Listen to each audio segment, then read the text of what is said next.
Hello everyone, welcome back in my class. This is chemistry class and हम लोग इसमें देखेंगे importance chemical reactions of first chapter. Okay, और कुछ first question ये देख सकते हैं। इम्पोर्टेंट्स में जितने भी रिएक्शंस हैं मैं आपको बता देता हूँ। फर्स्ट चैप्टर का क्या क्या है उसको आप लोग माइंड कर लेंगे, एक बार देख लीजिए। ओके, तो ये क्वेश्चन बहुत बार पूछा जाता है, आप इसका आंसर पता भी है, फिर भी एक बार आप देख लीजिएगा कि किस बेसिस पे केमिकल इक्वेशन को बैलेंस करते हैं। That is the law of conservation of mass. ठीक है, और आपको ये इसका आंसर रहा। Okay, balance the following chemical equation, ये वाला क्वेश्चन बार बार आया हुआ है। आगे भी हम लोग इसके बारे में थोड़ा और डिस्कस करेंगे। जब आप क्या करते हैं, लेड नाइट्रेट को हीट करते हैं, ओके, डीकम्पोजिशन रिएक्शन में भी इसका हम यूज कर सकते हैं। PbNO3 ट्वाइस, इसको जब हीट करते हैं तो lead oxide, nitrogen dioxide and oxygen में ये ब्रेक होता है। ठीक है, और इसका बहुत ये वाला आपका आंसर ध्यान रखेंगे ना। तो this is the next of the next question is, ये स्टूडेंट्स ये रहा। ठीक है ना, यहाँ पे आके एक्टिविटी देख सकते हैं, हैंड्स ऑन एक्टिविटी। ठीक है, take 3 gram of solid lead nitrate in the boiling tube. Boiling tube में कितना लेना है, 3 gram solid nitrate lead nitrate लेना है। नोट करना है कलर ऑफ द कंपाउंड्स को। ओके, आप देख सकते हैं हीट करेंगे। Heat is in the flame of Bunsen burner, observe the change taking place. You will observe that emission of brown flame occurs. देखिए डायरेक्ट क्वेश्चन यहाँ से पूछता है कि ब्राउन फ्लेम किसका, इनमें से किसका ब्राउन फ्लेम होगा ना, तो इस चीज़ को आप लोग ध्यान रखेंगे। तो these fumes are, brown fumes जो अकर हो रहे हैं वो किसके हो रहे हैं, these fumes are of nitrogen dioxide. ये जो नाइट्रोजन डाइऑक्साइड है इसके ब्राउन फ्यूम्स अकर हो रहे हैं। Okay, during this session lead nitrate decomposition, आपको पता है डीकम्पोजिशन रिएक्शन है, प्रीवियस में भी दिखा चुका हूँ, ये इसका रिएक्शन होता है। और बैलेंस करने के बाद भी आपको देख सकते हैं already this is the balance reaction. Okay, come to the next ये है, टू यू नो ना, लाइम वाटर और slaked lime is used in a white washing of wall. ठीक है, इस चीज़ का ध्यान रखेंगे, बार बार केस स्टडी में इस चीज़ का जिक्र करते रहता है। इट्स कम्बिनेशन विद द क्या करता है, it's combines with the carbon dioxide in the air to form thin layer of calcium carbonate. ठीक है, कार्बन डाइऑक्साइड से जैसे ये रिएक्शन करता है, एक पतली सी किसका लेयर बनाता है, कैल्शियम कार्बोनेट का बनाता है ना। This chemical formula of the calcium carbonate is CaCO3। Chemical equation involve this reaction, ये रहा आपका इक्वेशन, इस चीज़ को ध्यान रख लेंगे। तो मेन पॉइंट इसका यही था कि वाइट वॉशिंग में जिसका यूज करते हैं स्लैक लाइम जो है। ठीक है, उसको वाइट वॉशिंग करने के बाद कार्बन डाइऑक्साइड के साथ जब ये रिएक्शन करता है तो क्या बनाता है, एक पतली सी कैल्शियम कार्बोनेट की लेयर बना देता है। ठीक है, और इस रिएक्शन में आप देख सकते हैं वाटर भी रिलीज हो रहा है। नेक्स्ट क्वेश्चन इसके नीचे एक लिखा हुआ है कि D find the combination reaction. बहुत बार ये भी क्वेश्चन पूछा गया है कि give the one example of combination reaction which is in also exothermic. Combination reaction आप बहुत सारे जानते होंगे, लेकिन उसमें से उसका बताना है जो क्या है, एक्सोथर्मिक भी है।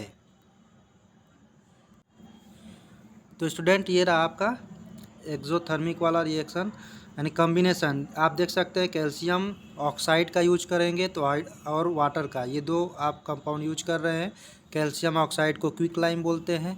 ठीक है, तो ये कैल्शियम हाइड्रो ऑक्साइड यानी कि स्लैग लाइम में कन्वर्ट हो जाएगा, और ये क्या देगा, हीट भी देता है। क्या देता है, हीट भी देता है। ओके, जब कैल्शियम ऑक्साइड है, और बहुत ही अच्छा खासा हीट प्रोवाइड करता है, that is the exothermic reaction also. Okay, और एक और एग्जांपल आप इसका दे सकते हैं कि कार्बन का जब बर्निंग होता है ना तो ऑक्सीजन के साथ C+O2, तो इसका क्या बनता है, आपको पता है कार्बन डाइऑक्साइड में अगर प्योर कार्बन है ना, प्योर कार्बन है तो अगर ऑक्सीजन के साथ फ्लेम होगा तो एकदम टोटली कार्बन डाइऑक्साइड में कन्वर्ट हो जाएगा, और प्लस क्या जनरेट होगा, हीट जनरेट होगा। ओके, तो ये दो रिएक्शन रहेंगे, ध्यान रखेंगे, जो कम्बिनेशन रिएक्शन भी हैं और आपको एक्सोथर्मिक भी हैं। Okay, come to the next students, एक ये इंपॉर्टेंट होता है फेरस सल्फेट वाला।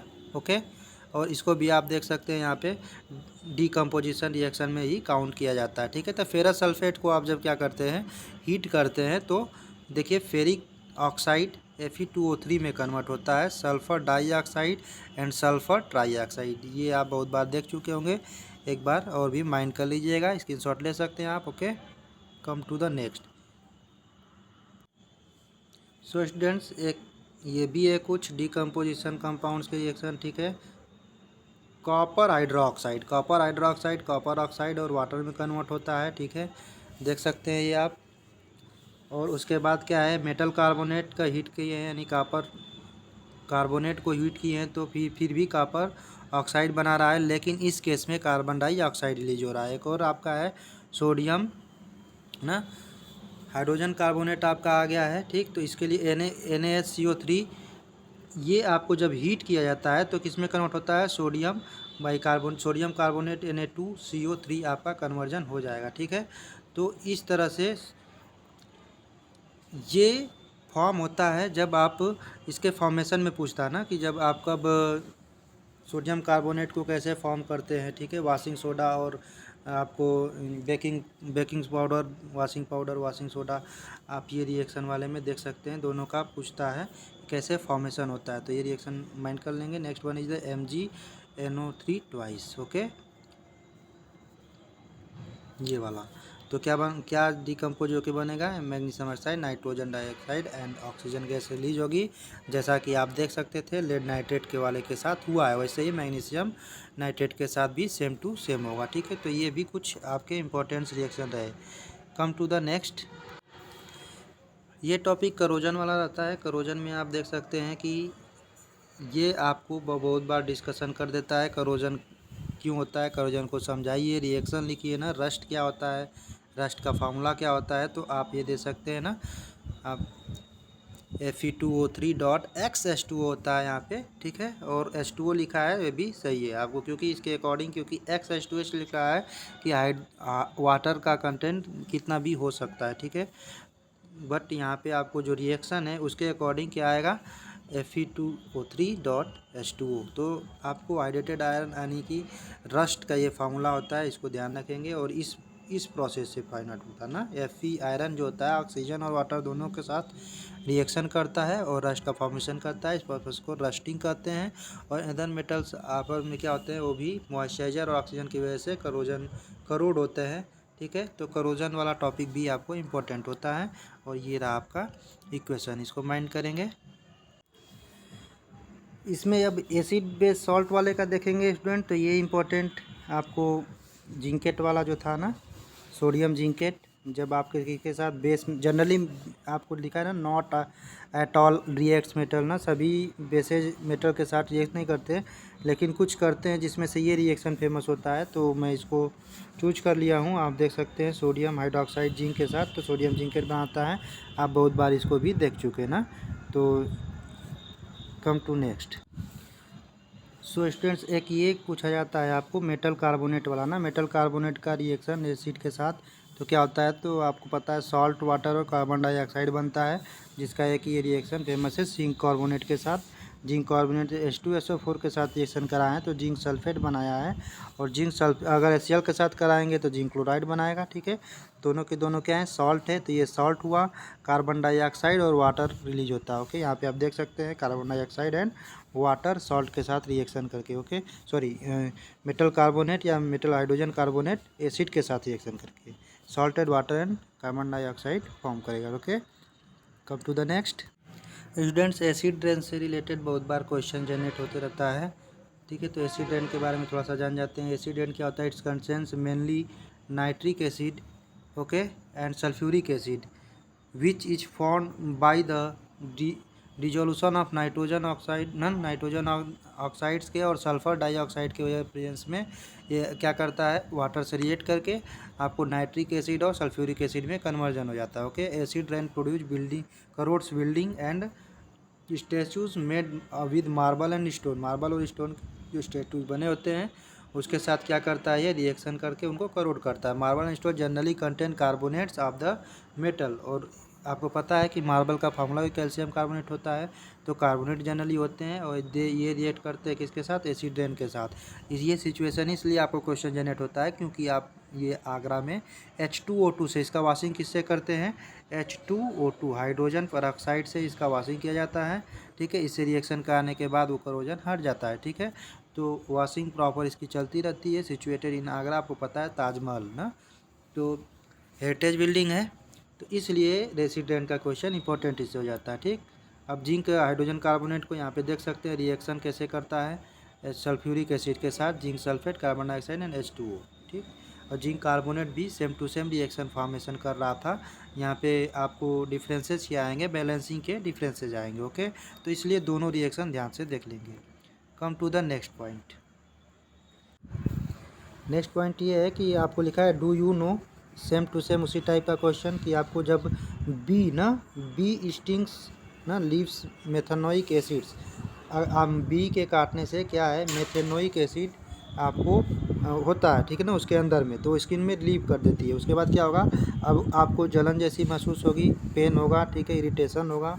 Methanoic acid is a weak acid, सबसे इम्पोर्टेंट ये रहा, मेथेनोइक एसिड क्या है, ये वीक एसिड है। इस चीज़ का MCQ में आपको ये जनरेशन कर देता है। Okay, if mild base such as sodium hydrogen carbonate, जिसके आपको पता है कि बेकिंग सोडा भी कहते हैं, जो प्रीवियसली हम लोग देखे हैं ना, सोडियम बाइकार्बोनेट का यूज करके हम लोग उसको क्या करते हैं, थोड़ा सा न्यूट्रलाइज करते हैं ना, न्यूट्रलाइज करने के बाद आपका जो बर्निंग होता है वो कम हो जाता है। ओके, तो वो अप्लाइड किया जाता है जहाँ पे स्टंग एरिया यानी जहाँ काट लिया है उसको आपको उस वहाँ पे, तो ये क्या आपको देगा, रिलीफ देगा, सोडियम हाइड्रोजन कार्बोनेट का यूज करना। ओके, यानी बेकिंग सोडा का। Okay, this because baking soda neutralize the effect of methanoic acid.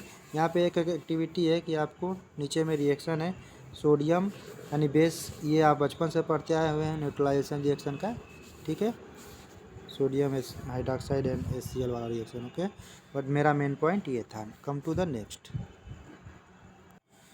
तो नेक्स्ट है हमारा पीएच से रिलेटेड। पीएच से आपको पता है कि क्वेश्चन जनरेट होता ही होता है, ठीक है। तो कुछ डिफरेंट केमिकल्स के हम लोग पीएच जान लेंगे कि डिफरेंट केमिकल क्या होते हैं उनके। जैसे सबसे पहले बात देखिए, रेड एकदम 1 पे यहाँ पे है, ठीक, और 14 जो वाला है आपका देख सकते हैं यहाँ पे ब्लू वाला जो है वो आपका ये बेस है, और ये सब एसिड, स्ट्रॉन्ग एसिड इधर होंगे, स्ट्रॉन्ग बेस इधर होंगे, आपको ये सब पहले से पता है। मेन पॉइंट ये है कि बच्चा गैस्ट्रिक जूस का कभी कभी पूछता है, तो गैस्ट्रिक जूस का आपको पीएच वैल्यू 1.5 to 2 होती है, इस चीज़ का ध्यान रखना है। ओके, लेमन जूस का पूछेगा 2.2 होगा, ऑरेंज स्लाइस जो होते हैं 4.17 होते हैं, स्लाइवा जो होता है वो भी हमारा एसिडिक होता है, ठीक। इस चीज़ का भी हमारा कभी कभी क्वेश्चन में जनरेशन हो जाता है। वाटर 7, ब्लड 7.4 सबको पता है। मिल्क ऑफ मैग्नीशिया जो होता है, यानी milk of magnesia, magnesium hydroxide MgOH twice को बोलते हैं। Okay, MgOH twice, milk of magnesia ये एक बेस होता है जो एंटासिड का काम करता है। इसकी आपको बैलेंसी, बैलेंसी कह रहे हैं, इसकी pH वैल्यू 10 होगी। ओके, सोडियम हाइड्रोक्साइड के बारे में आपको पता है, जिसकी बैलेंसी क्या जिसकी pH वैल्यू 14 होती है। ओके, तो ये रहे कुछ pH वैल्यू से रिलेटेड। यहाँ से 7 तक क्या होता है, 7 न्यूट्रल होता है, 7 से डिक्रीज होते जाएंगे तो एसिडिटी बढ़ती जाएगी, इधर इंक्रीज होते जाएंगे तो बेसिसिटी बढ़ती जाएगी, यानी बेस स्ट्रांग होते जाएंगे। ओके, तो ये रहे pH से question. Come to the next. जो नेक्स्ट ये है कि आपका pH से रिलेटेड डेली लाइफ में यूज पूछता है ना, जैसे रेन वाटर लेस देन ना, रेन वाटर जो एसिड रेन होता है उसका pH वैल्यू 5.6, ठीक है। हमारे बॉडी 7 to 7.8 में हमारी बॉडी का जो ह्यूमन बॉडी होता है ना, वो आपका pH वैल्यू होता है, ठीक है। तो 7 to 7 और जबकि प्लांट का 4.8 समथिंग आपका सस्टेनेबल होता है, वहाँ से वो हेल्ड कर लेते हैं ना, यानी एसिडिक नेचर में प्लांट, उसका pH वैल्यू बैलेंस होता है। हमारा pH वैल्यू देखिए 7 to 7.8 है, यानी कि एसिडिटी नहीं है, बेसिक वाले हैं हम लोग, ठीक है। तो ये चीज़ का ध्यान रखेंगे। ओके, उसके बाद एसिडेंट का आपको बता ही दिए कितना होगा, रिवर्स वगैरह, सॉयल ना, इधर accident causes extending harmful soil water resources आप ऑलरेडी जानते हैं। तो नेक्स्ट पॉइंट पे आते हैं, ब्लीचिंग पाउडर। ब्लीचिंग पाउडर देखिए आपको फॉर्मेशन पूछता है, ठीक है ना। ब्लीचिंग पाउडर का रिएक्शन देखिए कैसे फॉर्मेशन होता है, या फिर फार्मूला क्या इसका यूज है, इस चीज़ का ध्यान रखेंगे ना। तो कैल्शियम हाइड्रोक्साइड क्लोरीन डालने पे क्या बताया, कैल्शियम ऑक्सीक्लोराइड बनाता है। ये रिएक्शन ध्यान से देख लेंगे, स्क्रीनशॉट ले लेंगे, ठीक है, पढ़ लेंगे अच्छे से कि ये ब्लीचिंग पाउडर कैसे फॉर्म होता है।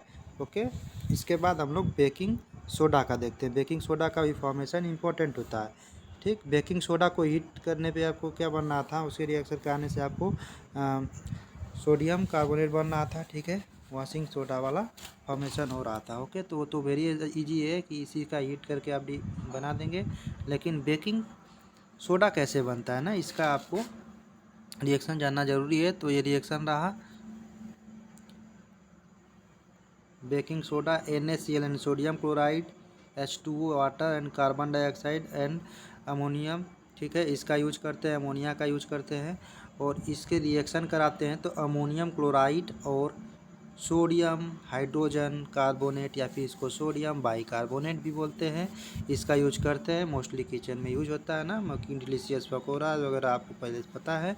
ओके, मेन आप रिएक्शन पे ध्यान रखेंगे ना, अदरवाइज बेकिंग सोडा के बारे में आपको अच्छे से पता है, तो ये रिएक्शन आपको ध्यान रखना है। ओके, नेक्स्ट टॉपिक है ये वाला ना, डिहाइड्रेटिंग एजेंट क्या होता है। मैं यहाँ पे दिखा दिया हूँ आराम से, ड्राइंग एजेंट किसको कहते हैं और डिहाइड्रेटिंग एजेंट कर किसे कहते हैं, ये दोनों आपको इम्पोर्टेंट है। इसका स्क्रीनशॉट ले लेंगे इस पूरे पेज का। ओके, हो कैल कॉपर सल्फेट फॉर 5H2O, इसको किसके साथ, सल्फ्यूरिक एसिड के साथ आपको रिएक्शन करा रहे हैं। कॉपर सल्फेट डॉट 5 यानी 5H2 यहाँ से अलग हो गया, ठीक है। इसको बोलते हैं डिहाइड्रेटिंग एजेंट, यानी डिहाइड्रेटिंग एजेंट का काम यहाँ कौन किया है आपका हाइड्रोजन सल्फेट किया है। ओके, जिसमें क्या किया है, वाटर को रिमूव कर दिया है।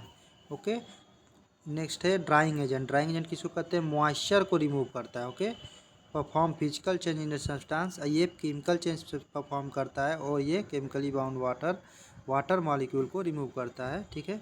लेकिन मेन डिफरेंस देखिए नीचे वाला आपका, ये सेकेंड वाला, तो दोनों डिफरेंस है, ध्यान रखेंगे इसको, यानी डिहाइड्रेटिंग एजेंट और ड्राइंग एजेंट दोनों क्या होते हैं। Okay, come to the next, gypsum.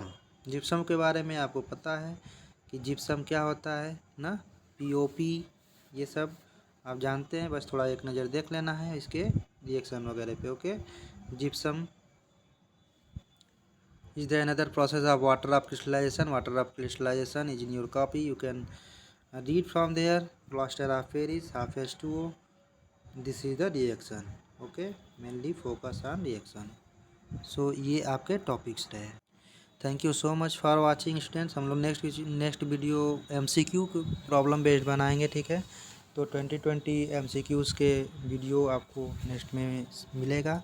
So watch this video and share with your friend. Thank you, bye bye.